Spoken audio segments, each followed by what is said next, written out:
C'est l'aube du nouvel ère, on impose nos avis. Une seule frontière, on ose parler d'une même cause. Et si l'on se prenait en main, et si ensemble enfin on décidait de meilleurs lendemains. Seule l'envie l'emportera, une seule et même Africa.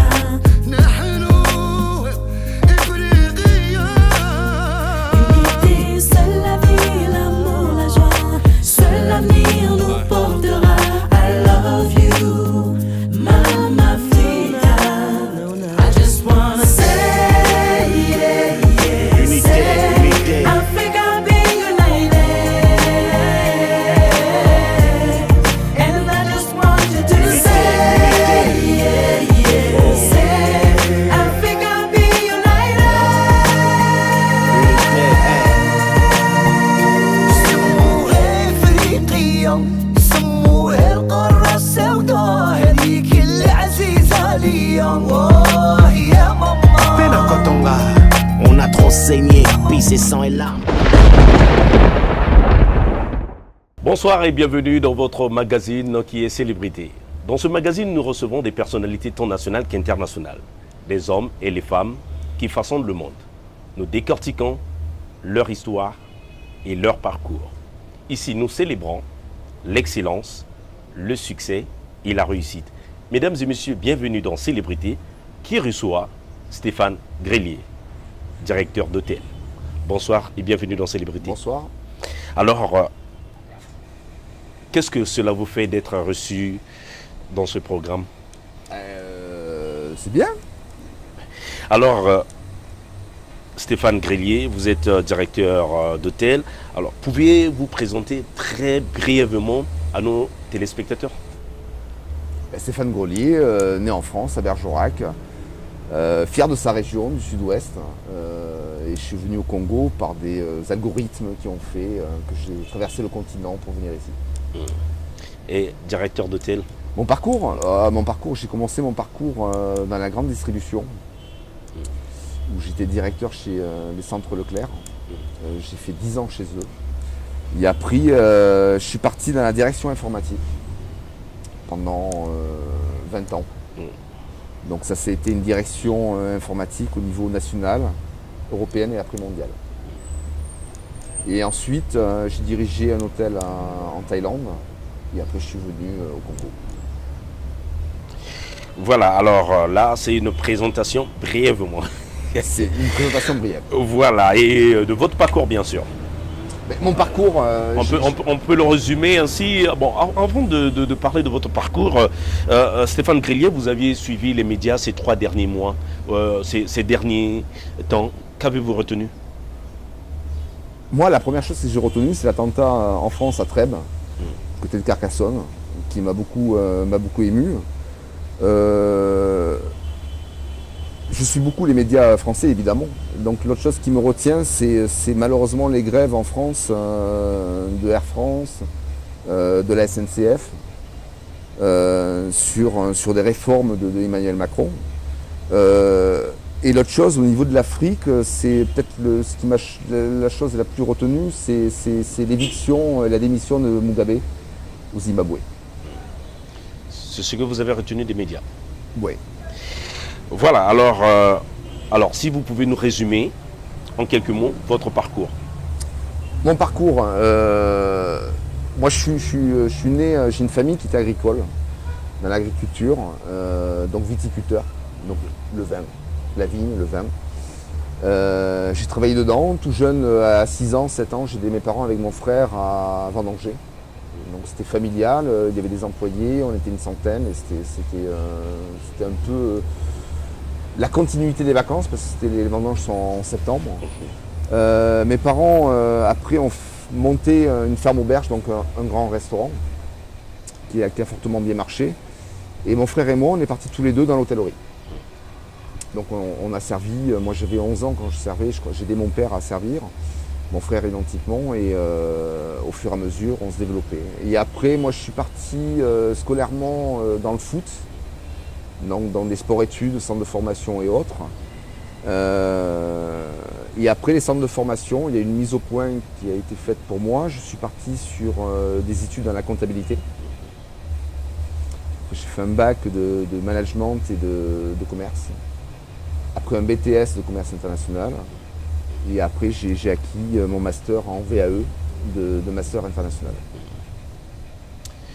Et le vin dans tout ça, vous n'avez pas Ah non, le vin il a une odeur. Non, le vin il a une odeur primordiale. cette pour moi. expérience? Ben, c'est mon ADN. L'expérience que j'ai acquise avec mes parents a été mon ADN qui a fait ce que je suis. Donc le vin aujourd'hui, j'ai un palais onologique, je dirais, onologue, qui fait que j'apprécie le bon vin. D'accord, peut-être nous allons revenir après dans cette histoire de vin. Alors, comment devient-on directeur d'un hôtel comme Hôtel Africa? Comment devient-on directeur d'un hôtel?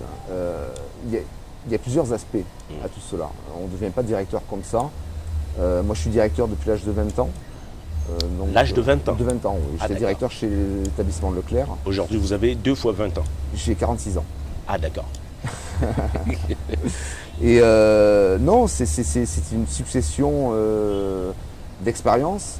Le principal dans la direction d'hôtel, c'est le management, le financier, la comptabilité, la logistique.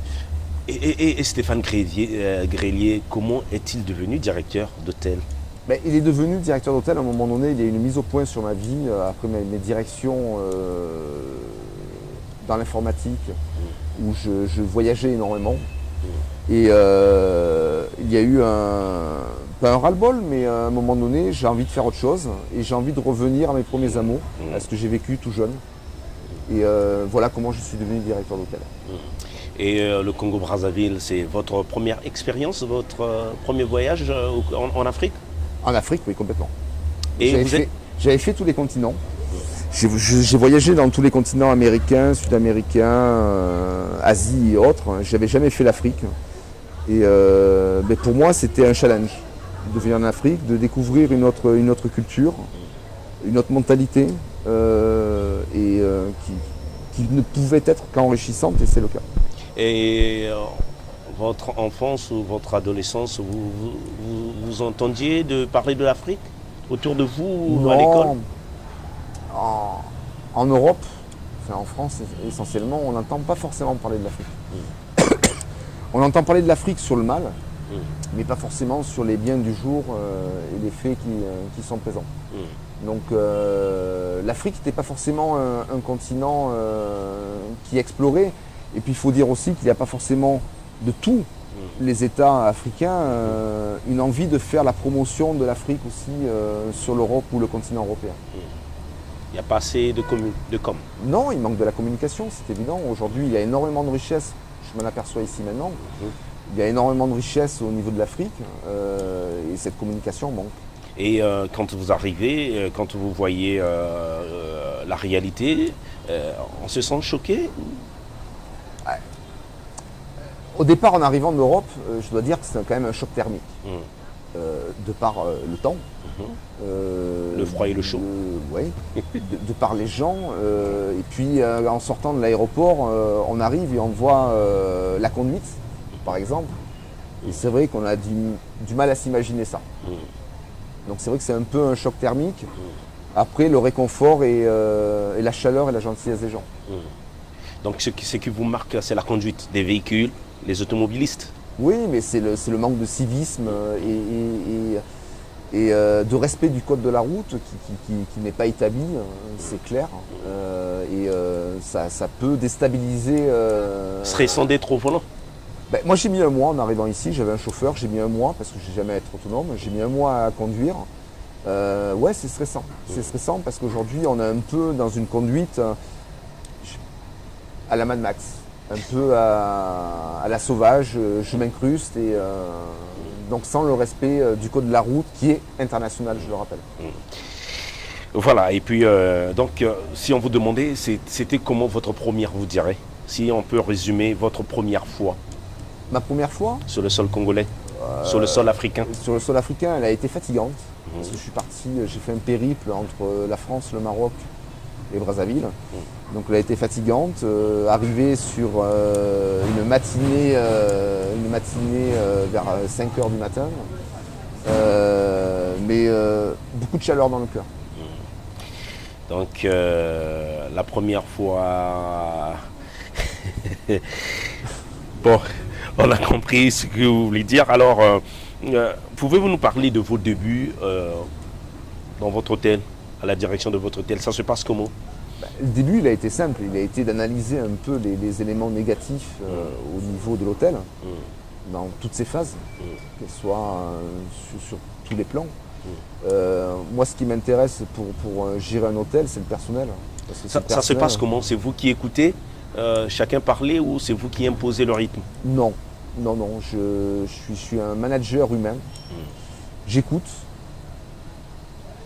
je joins les informations, je croise les informations et je prends une décision. Moi, le but dans un hôtel, il faut que quand le client vienne, aujourd'hui, quand on a un logo, on vous accueille avec style, il faut qu'aujourd'hui, les gens, quand ils rentrent, ils se sentent bien dans l'hôtel.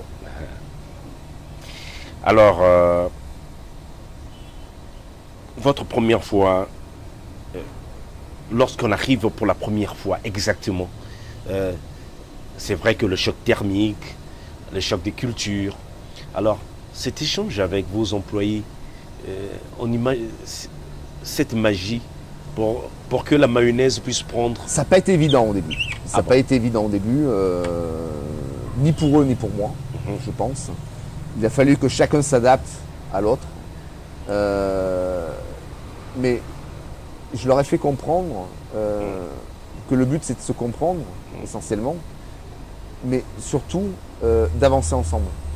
Parce que moi sans eux je suis rien, et ça c'est un fait. Donc le but c'est d'arriver à modifier les comportements, les tempéraments négatifs pour en arriver à du positif. Et c'est ça ce qui est important. C'est-à-dire qu'aujourd'hui, un manager, il ne dirige pas la baguette.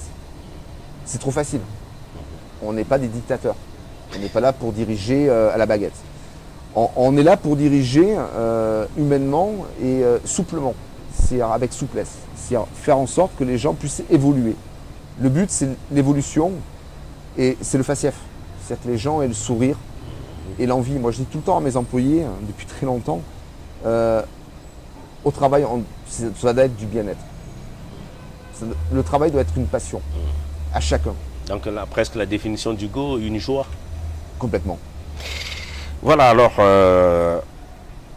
vous avez parlé que l'Afrique vue de l'Occident, c'est seulement le côté négatif, c'est-à-dire la face B de l'Afrique, les conflits, la famine, les guerres et autres. Et quand on arrive, c'est autre chose. Alors, si on vous demandait, Monsieur Stéphane Grillier, qu'est-ce qui vous a emmené dans ce métier? Dans le métier de l'hôtellerie? Oui. Le métier de l'hôtellerie, c'est tout simplement revenir à ma passion de jeunesse, ce que j'avais déjà effectué. Aujourd'hui, quand vous managez une grande distribution, vous managez sur des secteurs à nouvelles technologies, donc l'informatique, la restauration, l'hôtellerie, c'est des choses qui sont symbiomes par rapport à ça.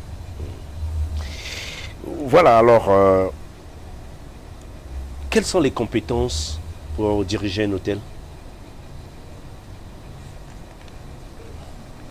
Les compétences sont toutes à chacun. Je veux dire, chacun a de la compétence. La compétence nécessaire, c'est d'être un financier, essentiellement, parce qu'il faut gérer les bénéfices. C'est un fait. Et ensuite, la nécessité primordiale, c'est le management. Et c'est l'humain. L'humain est primordial dans ce créneau. Qu'il est dans tous les continents. Donc il faut avoir, peu importe la façon de faire, le principal c'est un bilan. Ce bilan, il est d'avoir une équipe qui soit heureuse, qui ait de la joie, et le reste viendra. Donc s'il faut résumer les compétences, vous direz les compétences, pour moi, c'est du management, de la compréhension, de l'humanité, de la direction, du comptable. Vous insistez souvent sur l'humanité, l'esprit humain. D'autres vous diront il faut avoir la main de fer, il faut être strict, sévère. Je ne suis pas forcément d'accord. Moi, je l'ai développé dans tous les continents aujourd'hui, que ce soit en Europe, que ce soit en Asie ou autre. On est des êtres humains, quelconque le continent où on soit. Je veux dire, à un moment donné, personne aime être rabaissé, dirigé à la baguette. Je veux dire, on doit être soi-même, on doit se représenter, on a notre ADN. Et le but de gérer de l'humain, il faut d'abord comprendre les gens qu'on a en face, et essayer de les écouter, et de prendre des directions ou des décisions qui sont pour leur bien aussi, qui sont pour le bien de l'hôtel, et qui sont pour leur bien aussi. Alors, vous êtes directeur général de l'hôtel Africa. En quoi consiste votre travail quotidien? À mon travail quotidien, il est nombreux. Le premier est dans la résultante des chiffres, je ne peux pas le cacher. Le second est dans le management. Donc suivre vraiment déjà ma première arrivée ici à l'hôtel, c'est dire bonjour à tout le monde. C'est une preuve de respect par rapport aux employés. Il doit y avoir une communication qui se positionne entre les deux. Le easy contact. Yes. Et l'autre chose, c'est après faire énormément de marketing, développer et innover surtout. Faire ce qui n'est pas fait dans le pays ou d'autres choses.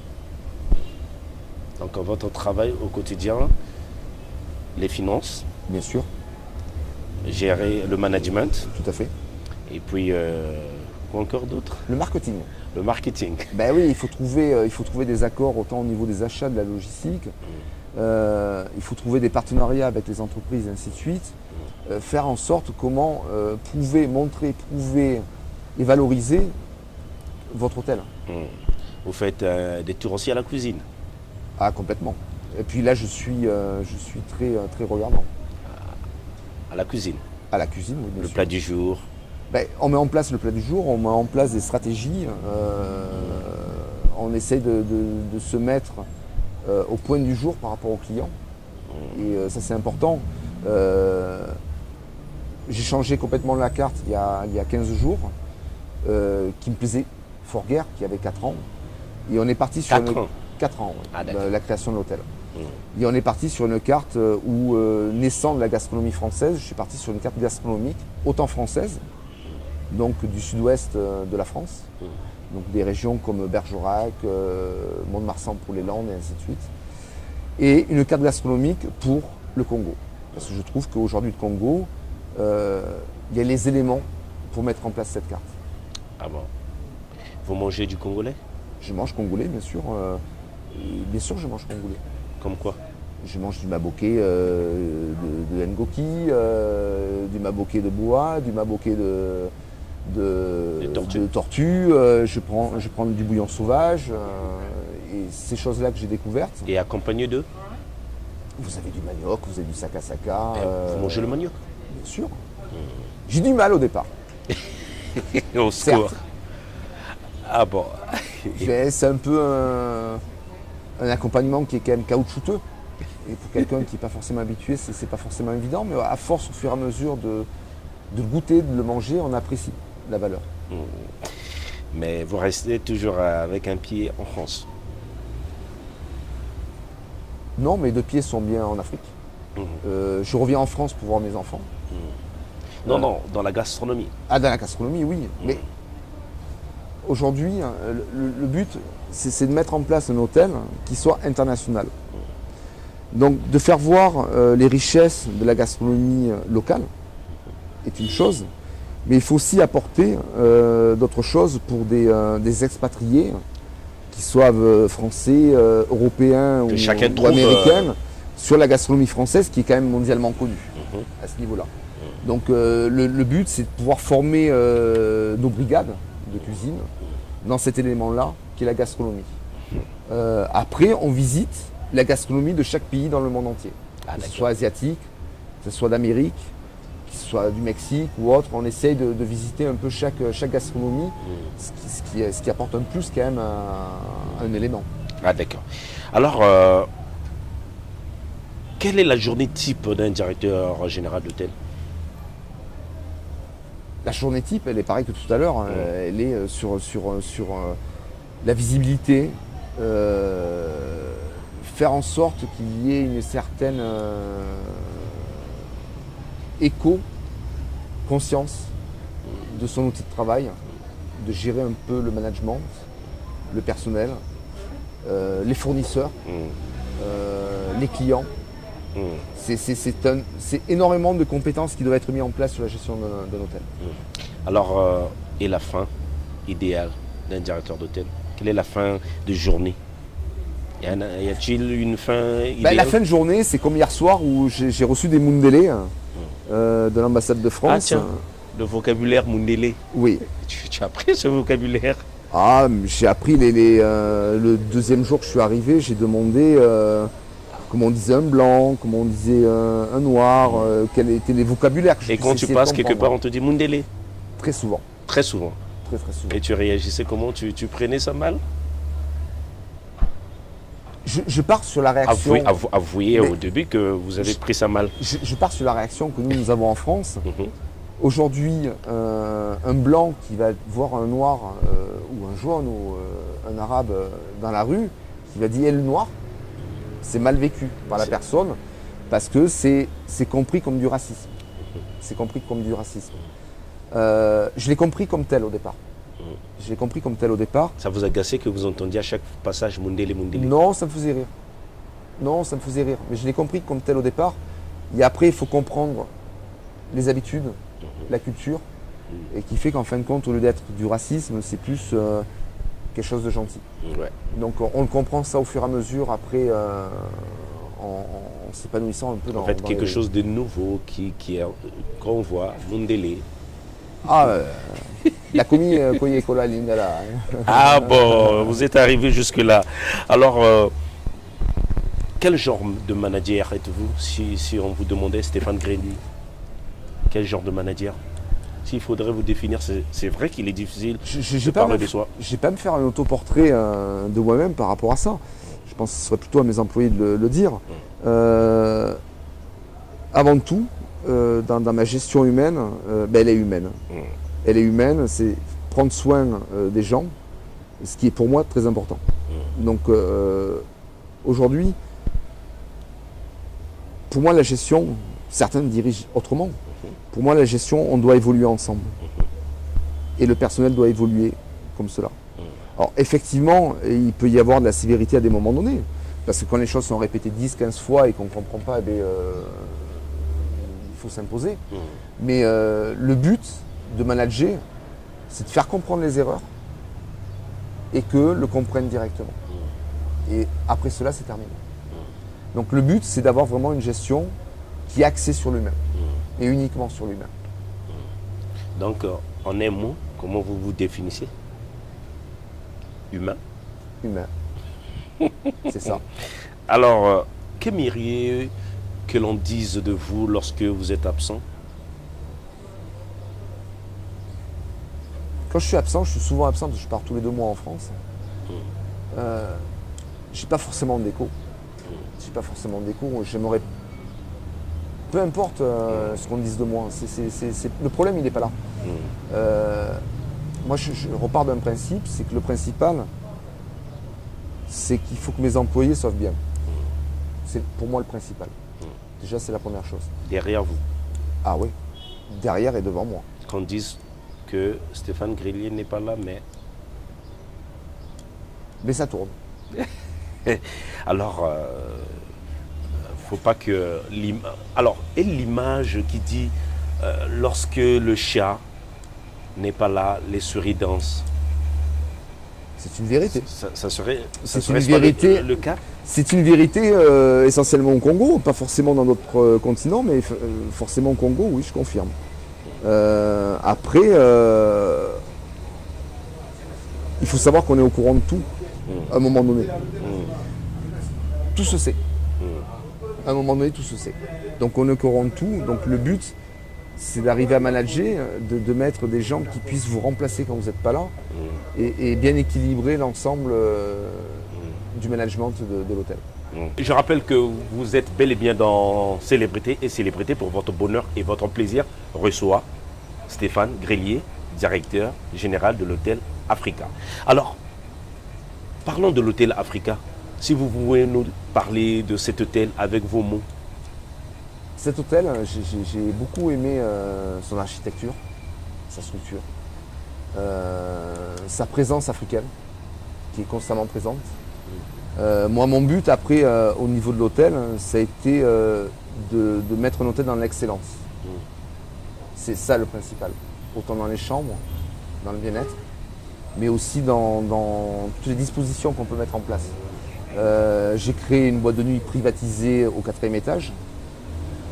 Pourquoi le 4e étage? Parce que je le privatise sur la gastronomie congolaise ou française. Donc il y a une boîte privée qui est mise en place. Il y a une salle de sport pour nos clients, une salle de spa, de massage et de sauna. Donc le but, cet hôtel, il était et je veux qu'on arrive sur l'excellence. Dans l'accueil, dans le désir et dans la compréhension. Et dans le bien-être. Ce sont des choses très importantes pour un directeur. Alors, selon quels critères engagez-vous du personnel? Le recrutement est facétieux. Moi, personnellement, j'ai recruté depuis très longtemps, c'est la personnalité de l'homme ou de la femme. Je ne vais pas forcément être axé sur un diplôme. Ni sur l'aspect physique? Ni sur l'aspect physique, aucunement.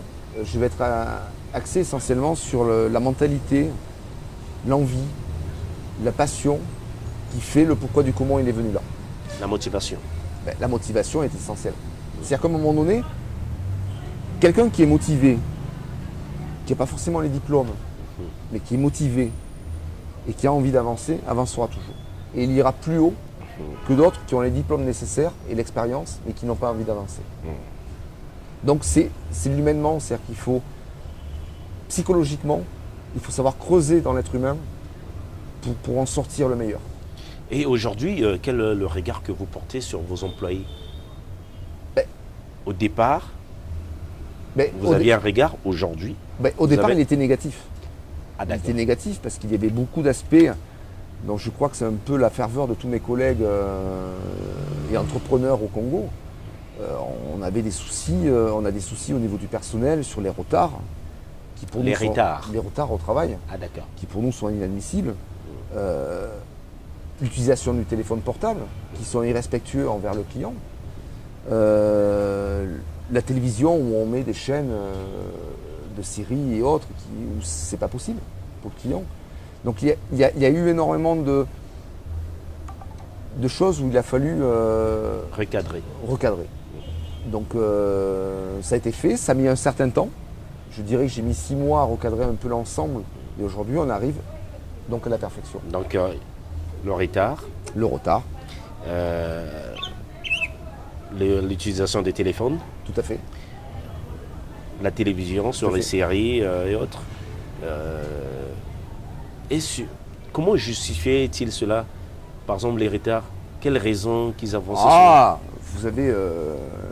les employés ont beaucoup de choses. Papa, maman, malade, les enfants, la pluie, parce qu'il paraît que la pluie empêche un autre humain de sortir.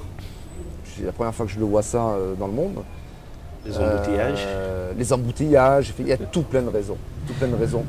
Mais aujourd'hui, on ne peut pas concevoir que ce soit une raison.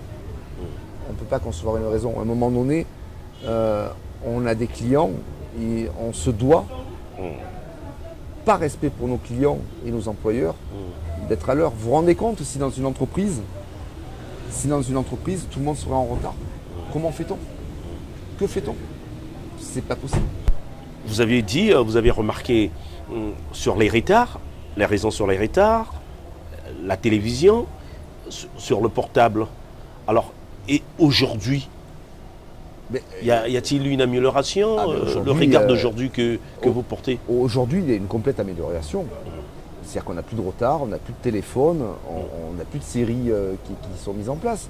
Après, il faut s'adapter par rapport aux conditions de vie de certains employés qui sont assez loin de leur lieu de travail.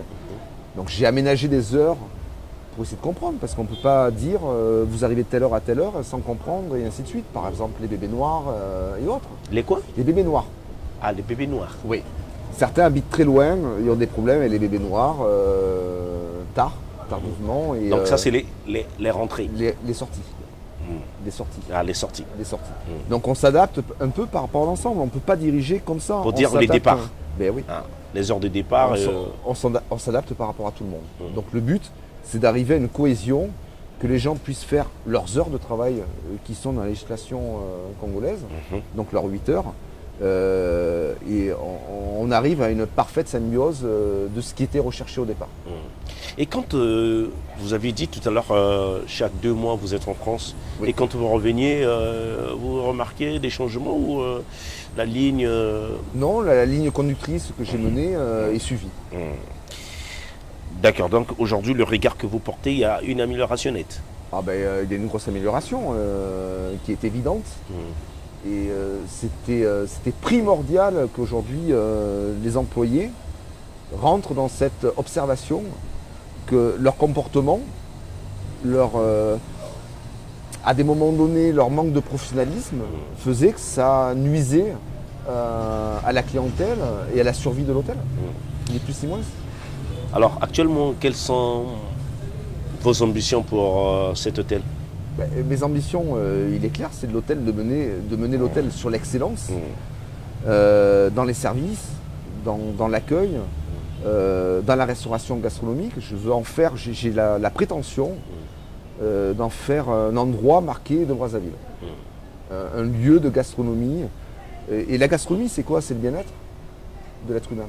C'est le bien-être, c'est le partage. Et c'est ça qui m'intéresse. Est-ce que votre enfance, la façon dont vous avez grandi avec votre douce France, la France de la campagne, votre père, vos frères, ça influe sur ce que vous faites? Ah ben complètement. Moi je suis né avec. C'est mes parents qui m'ont fait. Ils m'ont fait à double titre. Mais ils m'ont fait aussi du côté de mon caractère, de mon ADN, de mon envie, de mes impressions, de mon amour pour les choses. Alors, y a-t-il une philosophie particulière pour votre hôtel? La philosophie de l'hôtel, elle est marquée, c'est un accueil avec style. Ça, c'est le Avec truc. À style. Ah d'accord. Moi je dirais, on doit avoir un accueil irréprochable à l'africaine, parce que les Africains sont des gens très joyeux. Et on a vraiment la semoule qui doit mettre en place. Et ça c'est important. Comment Hôtel Africa, votre établissement que vous dirigez, se comporte face à la concurrence? Je ne regarde pas la concurrence. Aujourd'hui, regarder la concurrence, pourquoi regarder ailleurs alors qu'il faut améliorer des choses de chez nous? Ça, c'est le premier point. Le second point,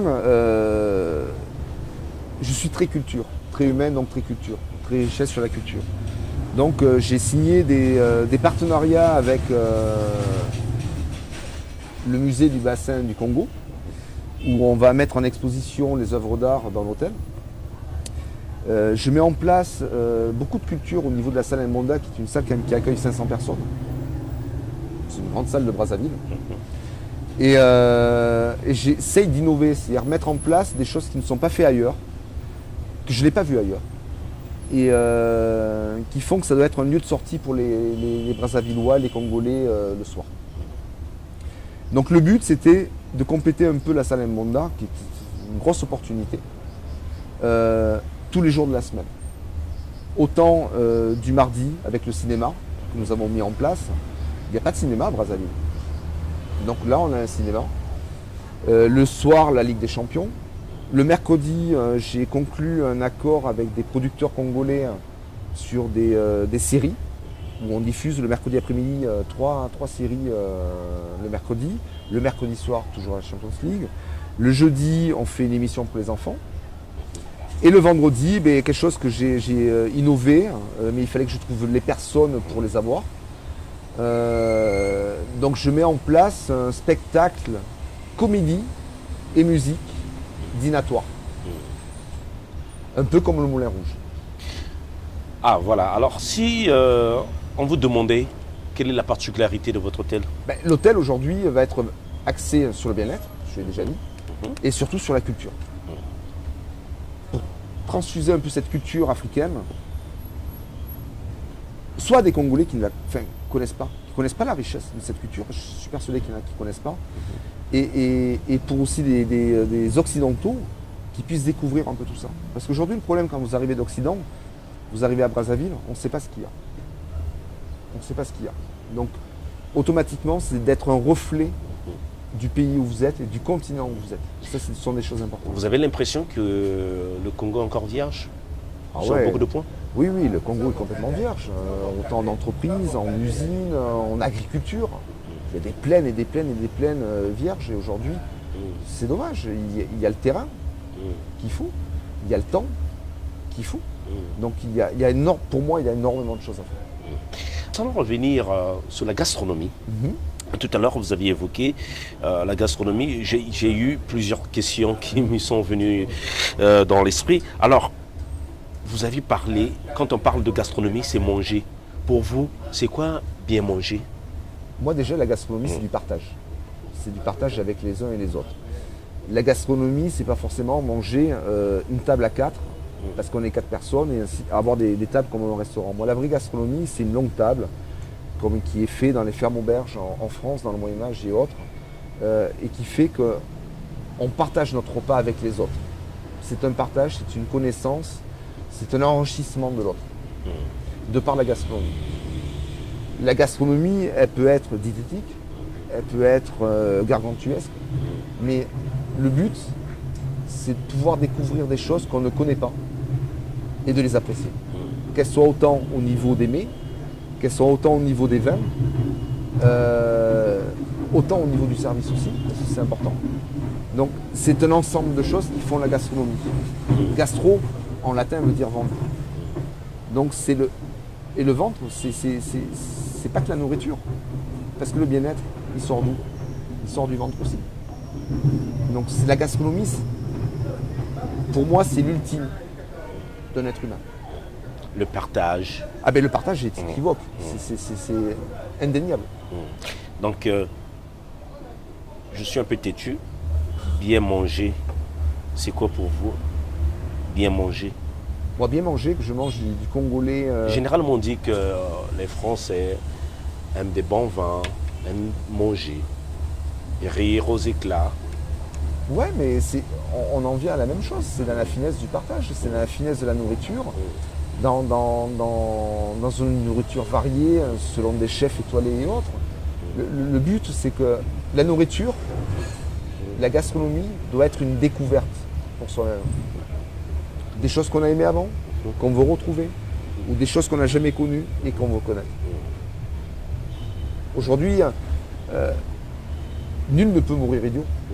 Je veux dire, moi, je suis arrivé au Congo, j'ai découvert la gastronomie, si on peut appeler ça la gastronomie congolaise, la nourriture congolaise, et mon rôle est de faire découvrir la gastronomie française, évidemment, parce qu'elle est mondialement connue, et aujourd'hui, on a quand même un bon pesage par rapport à ça, mais aussi la gastronomie du monde, des plats, parce que le monde entier aujourd'hui, la gastronomie existe dans le monde entier. Donc aujourd'hui, si on peut résumer, Monsieur Stéphane Grillier veut faire de la gastronomie le premier choix de son hôtel. Complètement. Donc ça sera un hôtel gastronomique Tout à fait. où on veut venir mijoter et bien manger, Et bien boire. et bien boire. Et bien boire. Avec des... Eh ben, parce que le vin est très important. Aujourd'hui, moi, les vins que je trouve sur la place du marché, dans les marchés, dans les distributions. Pour moi, personnellement, étant fin connaisseur, on n'est pas sur des vins de qualité. Donc le but, c'est de pouvoir importer du vin de qualité et de faire connaître la qualité à autrui. Ça, c'est le principal objectif. Donc, parce que le vin ne va pas sans la nourriture ne va pas sans le vin. Ça, ce sont des choses très importantes. Comme le pain. Avoir du pain, pas forcément français, Mais aujourd'hui, les Français sont quand même reconnus au niveau de la boulangerie, de la pâtisserie. Et il n'y a pas de consensus par rapport à ça. Et le but, c'est vraiment d'avoir à table, pour moi, ce qui est l'excellence. Du début à la fin. C'est ça qui va faire la gastronomie. Que feriez-vous des... Bon, je dirais que les Africains, et les Congolais en particulier, sont souvent mode. Mode dans le sens, quand il y a du nouveau, un vin qui règne, ou je peux dire une boisson qui règne, et vous commandez ce vin, vin X, vin Y, champagne X, champagne Y. Mais le but, on n'est pas des marchands, on ne vend pas des frigos à des Inuits. Le principal, il est là.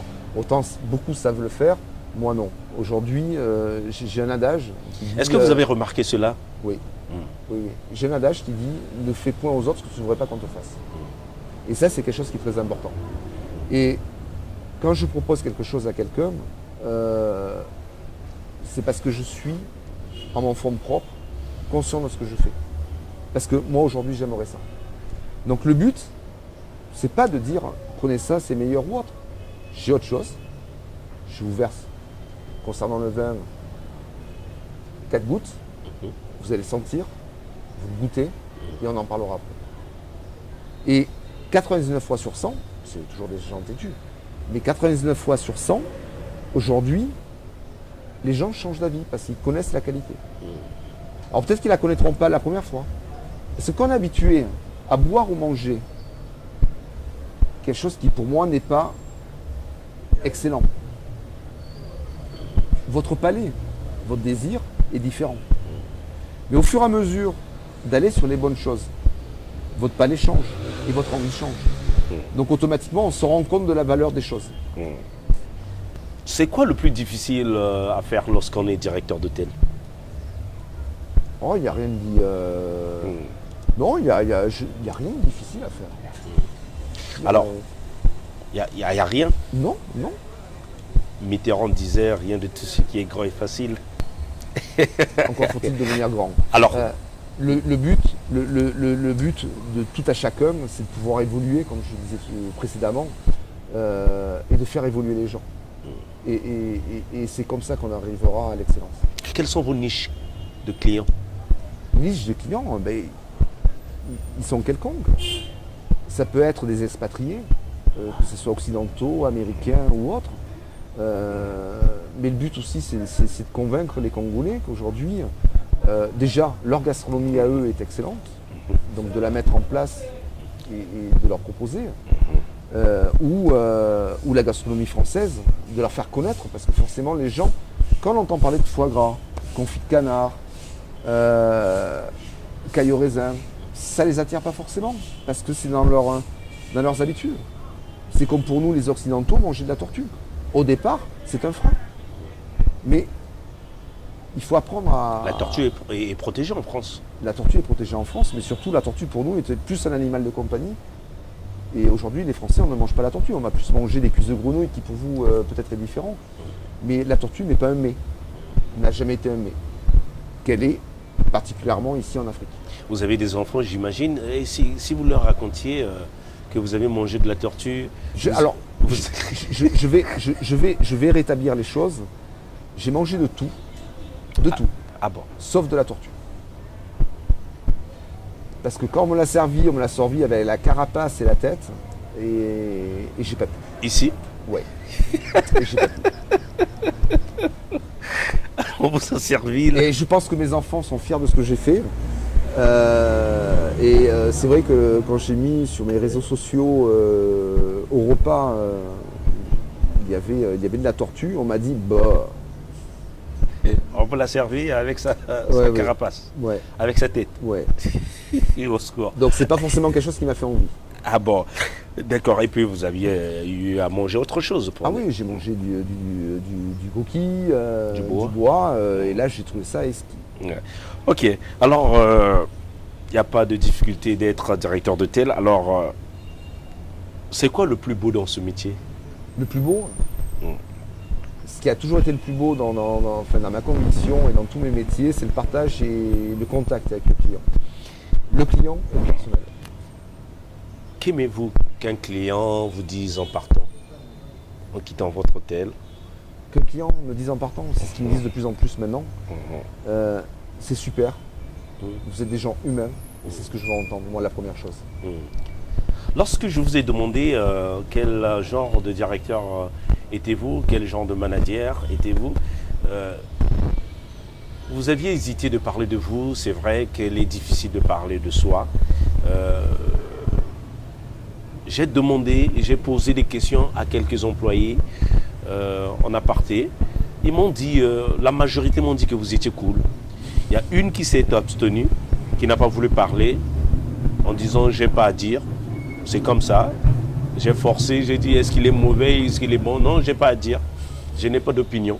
Mais dans la majorité, ils m'ont dit que c'est un gars cool, un gars qui communique. Comment rester cool et diriger un hôtel comme Hôtel Africa avec tout ce que vous faites au quotidien? Cool est un grand mot. Veut dire beaucoup de choses et peu de choses. Le but dans une ambiance, bon, quand je suis arrivé, certains secteurs, c'était un peu la guerre dans certains services.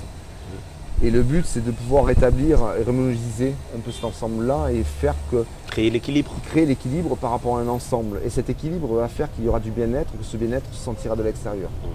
Donc ça, c'est important. Et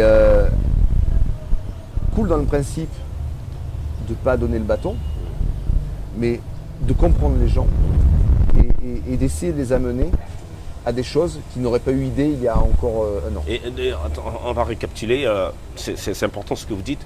Quand vous êtes arrivé, il y avait un peu de petits conflits internes. Oui. Et il fallait arranger cela. Bien sûr. Et en quelque sorte, vous faites un peu de médiation. Mais on est obligé de faire la médiation. On est obligé de faire la médiation, faire en sorte... Aujourd'hui, un hôtel, on ne va pas regarder certains services. Est-ce que vous comprenez qu'il y ait des petits conflits internes? Non. Non, je ne peux pas le comprendre. Après, c'est dans la ça nature. lourdit c'est dans le la travail. nature des gens, c'est dans la nature des gens et autres. Le but, c'est d'enlever toute cette phase et faire en sorte qu'on est là tous pour l'un et l'un pour tous. Le but, c'est qu'on est tous ensemble. Que faut-il faire pour vous mettre en colère? Moi, ce qu'il faut faire pour me mettre en colère, c'est la faute professionnelle. C'est pas forcément l'irrespect envers moi qui me mettra en colère, quoique.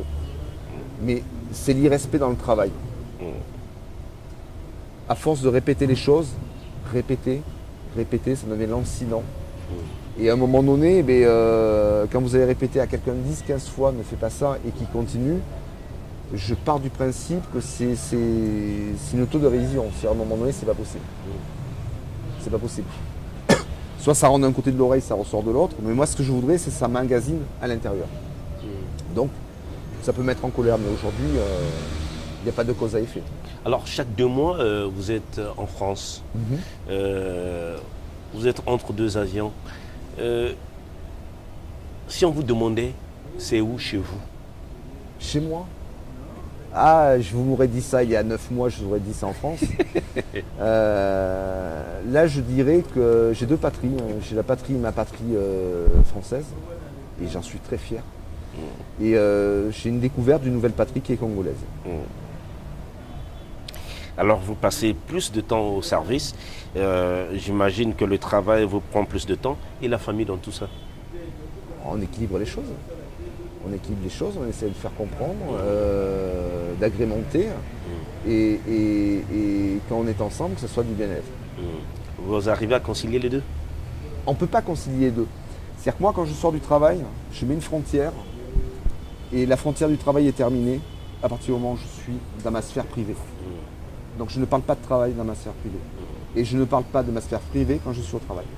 Ce sont des obligations quand on veut tenir sur du long terme, parce que sinon, le privé doit être une oxygénation du cerveau. On doit penser à autre chose, faire autre chose. Même si, à un moment donné, on a quand même le travail qui rentre, mais ne point gêner les autres qui vivent avec vous pour les importuner. La musique, vous écoutez la musique? J'écoute beaucoup de musique, oui. Pour quelle star congolaise ou étrangère ou française Aimeriez-vous organiser une partie dans votre Eh ben, hôtel? il y a des choses qui se réalisent. Il y a des choses qui se réalisent. Bon, ma star musicale au monde, c'est Jean-Jacques Goldman. Il n'y a pas à dicter. C'est mon enfance, c'est beaucoup de choses. J'aime le chanteur, j'aime le parolier, j'aime l'homme. Le compositeur. J'aime le compositeur, j'aime l'homme. Ça, c'est une évidence même. Vous l'avez déjà rencontré? Non. Non, je ne l'ai jamais rencontré, mais on voit à peu près ce qu'il fait via les médias et ainsi de suite. Et c'est quelqu'un qui m'a toujours attiré. Au niveau Afrique, eh ben, ma culture musicale africaine était bénigne un peu. Vous connaissez pas forcément rien? très grande, ben non. Parce qu'on n'a pas de retour. On n'a pas de retour, forcément. Et les seuls un peu africains, naturalisés, français et autres, ont été des rappeurs et autres. Et le rap, c'est pas forcément mon style de musique.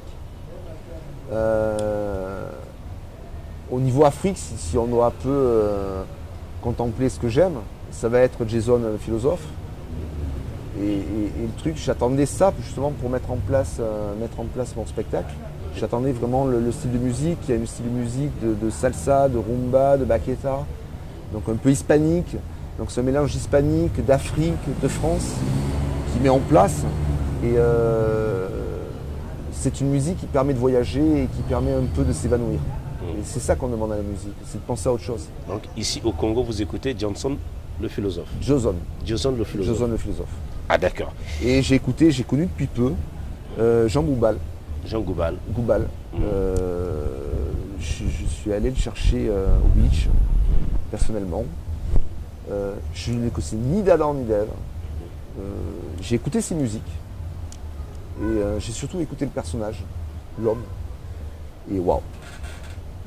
Waouh. Waouh. Je vois vos mains nues, un cœur à prendre. Non. Non. Alors que cherchez-vous dans ce métier? Dans ce métier, l'épanouissement. Le but de la vie, c'est de s'épanouir, c'est d'être heureux. Est-ce que Stéphane Grillier a un rêve ultime? Mon rêve ultime, c'est de réaliser mes rêves. Alors si un hôtel de luxe ouvrait à la Lune et on vous remettait les clés? Il y aurait pas assez de monde. Pardon? Il y aurait pas assez de monde. D'aucuns disent que qu'on s'ennuie à Brazzaville.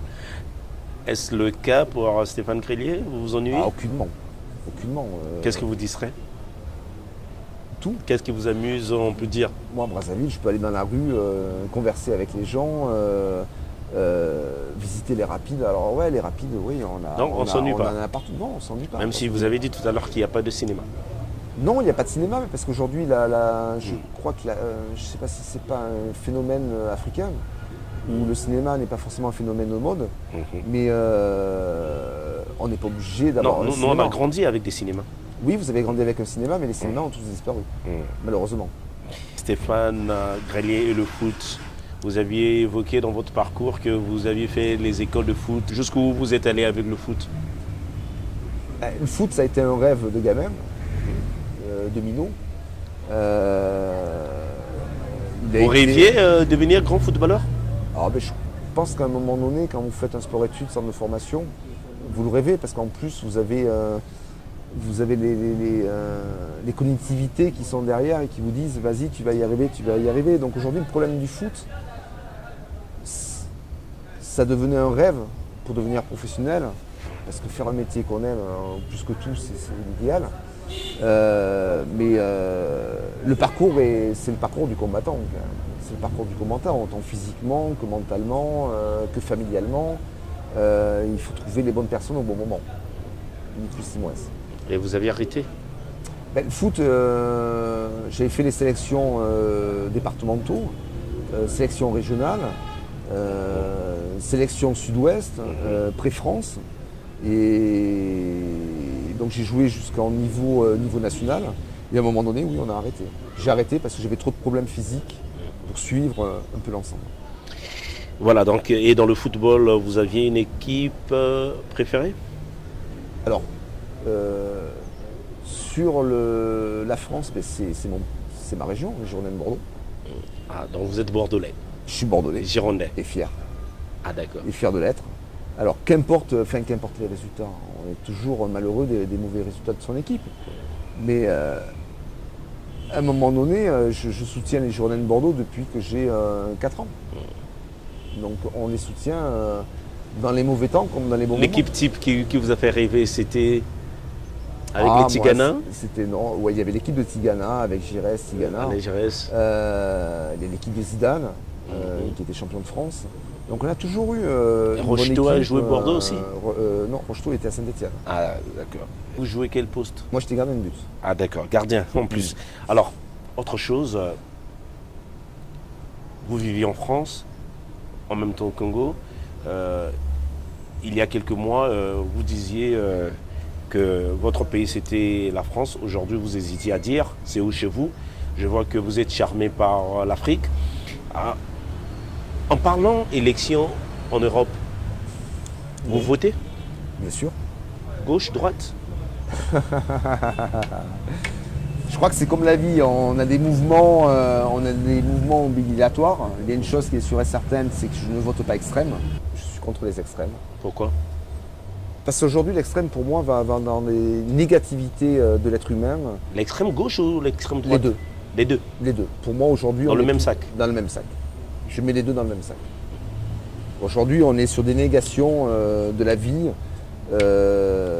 qui ne peut être comparable.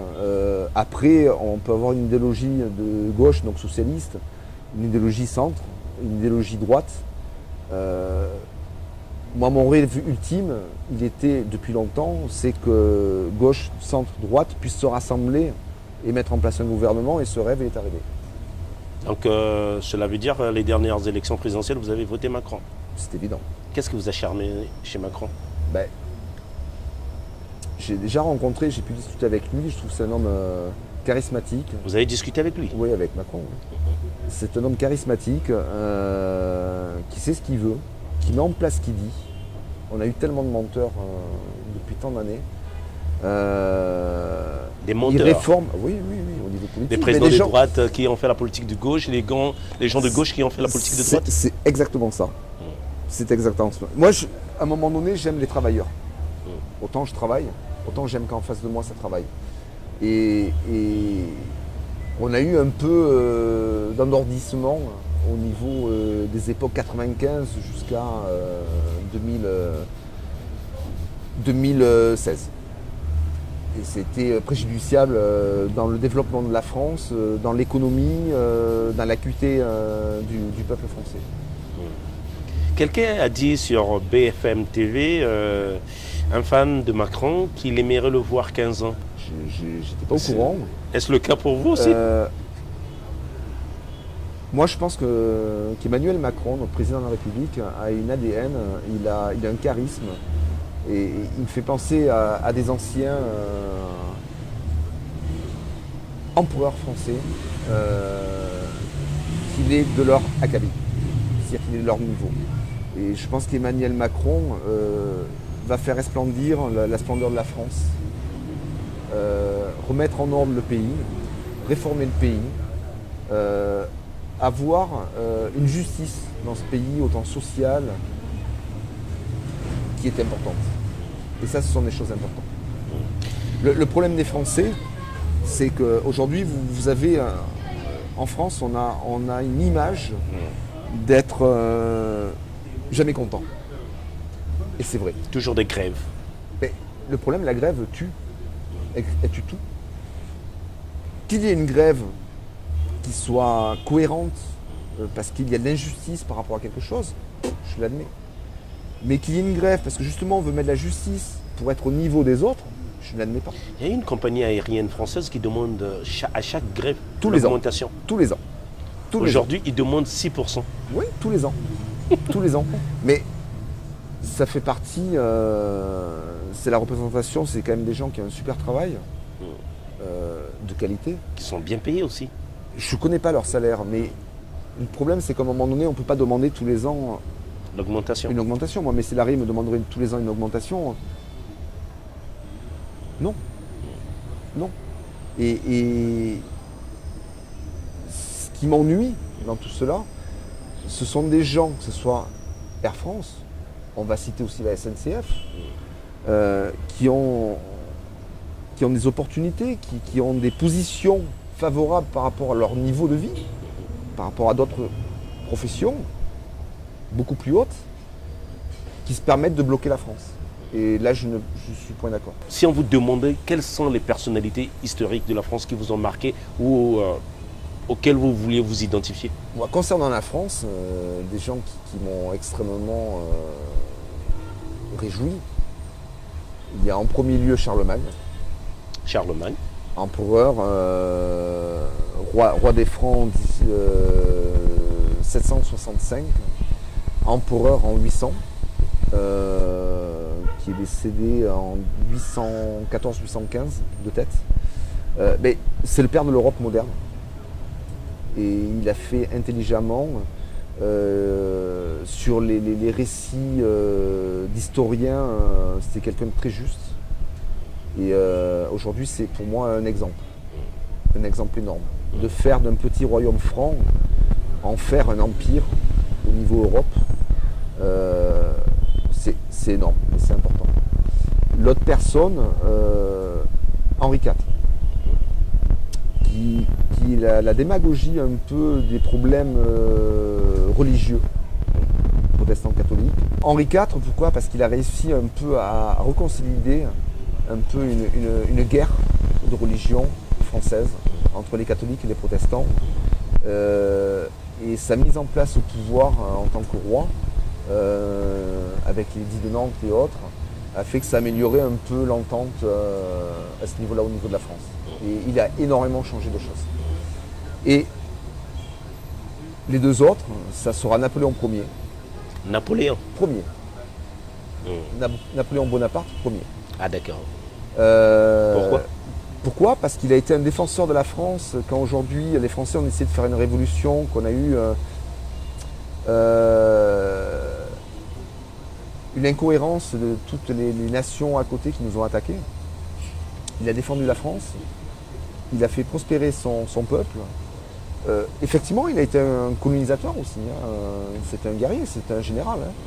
Mais Napoléon, il a tout fait pour la France. Aujourd'hui, on est au XXIe siècle. On vit encore sur le code civil napoléonien. C'est quand même énorme. Qui a été établi dans les années 1800. On vit au XXIe siècle sur le code civil napoléonien. Donc ça, il faut se le dire. Alors qu'on n'est pas du tout à la même époque. On n'a pas du tout le même mondialisme qu'il y avait avant. Et pour moi, c'est un précurseur. Il était charismatique. Et le dernier homme... le dernier finalement. Le dernier finalement, ouais, c'est François Mitterrand. Ah, François Mitterrand. Ouais. Un homme de gauche. Oui. Mais qui a fait un peu la politique de la droite aussi. Parce qu'il était vraiment gauche-gauche. Il a fait de la gauche. Il a enlevé beaucoup de choses quand même. Hein. Il a enlevé beaucoup de choses au niveau Qu'est-ce que vous retenez de lui? C'est la fin de la peine de mort. Pour moi, qui était essentielle. La fin de la peine de mort, il a mis en place énormément de... Il a facilité quand même la vie des Français. Il n'a pas été réélu pour rien. 14 ans. 14 ans. Malade sur la fin, mais 14 ans. Donc, d'aucuns diront, il n'a pas cité Charles de Gaulle. Pourquoi citer Charles de Gaulle? Victor. Quelle serait la raison? Je ne sais pas. On pourrait citer beaucoup de personnages, mais moi les personnages qui Charles de Gaulle, ça... Non. Non, il a été la voix de la France pendant la Deuxième Guerre mondiale. Charles de Gaulle, il est plutôt synonyme de mai 68. Il a Pour pas vous, su... c'est pas un libérateur? Hein? Un libérateur, rien? Un libérateur? Non. Non, Charles de Gaulle n'a pas été un libérateur. Charles de Gaulle a été la voix de la France, certes. Mais aujourd'hui, qui ont libéré l'Europe? Qui a libéré l'Europe? Ce sont les Anglais, de par leur facitude à défendre contre le nazisme. et je dirais un autre front qui est le front russe, qui nous ont libérés aussi, parce qu'il n'aurait pas eu les Russes pour faire un autre front, les Allemands, on serait peut-être allemands encore. Vous aussi, vous l'évoquez, le front russe. Beaucoup d'historiens éclipsent un peu ce côté-là pour évoquer les Russes. Mais on ne peut pas l'éclipser, je dirais à un moment donné. Les Russes ont permis On d'avoir... parle plus des Américains, le débarquement. Oui, mais les Américains sont venus, je vous rappelle... Et qu'ils tout à l'heure, vous avez évoqué même les Anglais. Mais pour moi, les Anglais ont suivi la France. La France a acquéri un peu dans sa quête de défense. Parce qu'il faut quand même rappeler qu'on est rentré en guerre par rapport à la Pologne, à l'invasion de la Pologne. En septembre. Oui.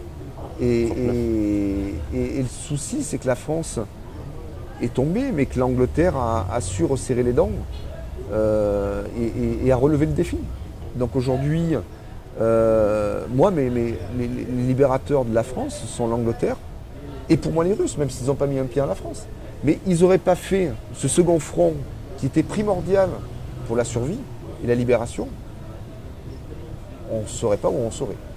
Quelle est la place de la religion chez Stéphane Grelier? La religion, elle est multiple. Déjà que je suis croyant, il y a quand même pas mal d'athées, malheureusement. Vous avez dit que vous êtes protestant. Je suis protestant de naissance, de confession. Je vous ai posé tout à l'heure la question de savoir si vous allez toujours à l'église. Mais aujourd'hui, non, je ne vais pas à l'église. Pourquoi aller à l'église? Aujourd'hui, c'est marqué où qu'il faut aller à l'église.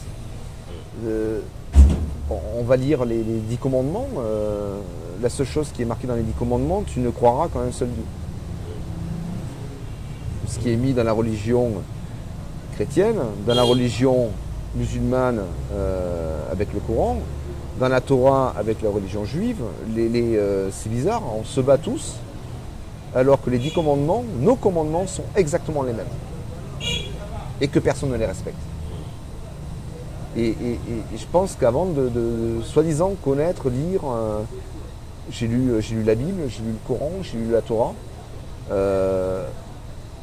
il faut d'abord se référer à une base, ce que ne font pas forcément les gens, et c'est malheureux. C'est malheureux aujourd'hui, dans l'endure là. Dans les conflits de religion ici et là. Ouais, mais ça existe depuis longtemps, la conflit de religion.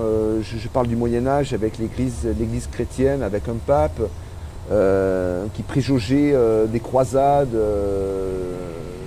dans le Moyen-Orient, sans raison. Comment le représentant de Dieu sur terre peut-il demander qu'on tue d'autres hommes, alors que le commandement, tu ne tueras point? Comment peut-on dire ça? C'est impossible. Comment peut-on en arriver à ce qui se passe aujourd'hui aux côtés des extrémistes islamiques? C'est une incompréhension complète. On est complètement Beaucoup au des chemin des musulmans, travers je rappelle, par rapport à ça. ne les appellent pas musulmans. Non, pour moi, c'est des islamistes extrémistes. Comme il y a des extrémistes chrétiens et comme il y a des extrémistes juifs. Malheureusement, dans une culture, on a toujours des gens qui sont du mal et qui veulent du mal des autres, ou imposer leurs paroles, leurs forces, leurs convictions au détriment d'une base, d'un commandement de Dieu qui ne respecte pas. Nous allons finir. Je rappelle à tous ceux qui viennent de nous rejoindre, sachez que Célébrité a reçu pour votre bonheur et votre plaisir Stéphane Grelier, directeur général de l'hôtel Africa. Alors, si on vous demandait ce que vous aviez apporté à l'hôtel Africa, en quelques mots.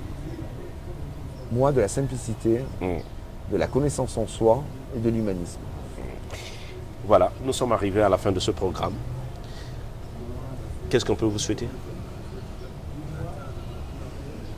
Que du bonheur. Que du bonheur, nous sommes à la fin de ce programme. Merci à Stéphane Grelier de disposer de son temps et de nous avoir reçus dans ce beau cadre qui est bien sûr l'hôtel Africa. Je remercie Arnaud Itoba à la réalisation. Merci à Sulistal au montage. Merci à Cynthia Sandrine Nzoutani. Merci à toi. Nous sommes arrivés à la fin de cette émission. On se retrouve à la prochaine occasion. Salut. Au revoir. On se prenait en main, et si ensemble enfin on décidait de meilleurs lendemains, seule l'envie l'emportera.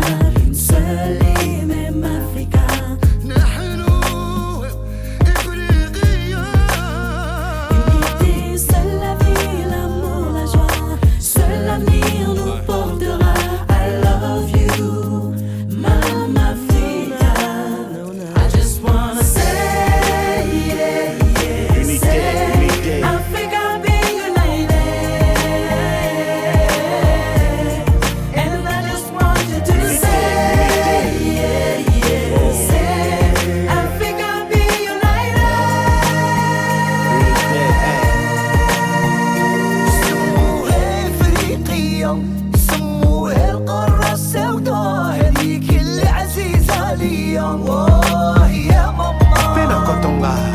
On a trop saigné, pissé sang et larmes.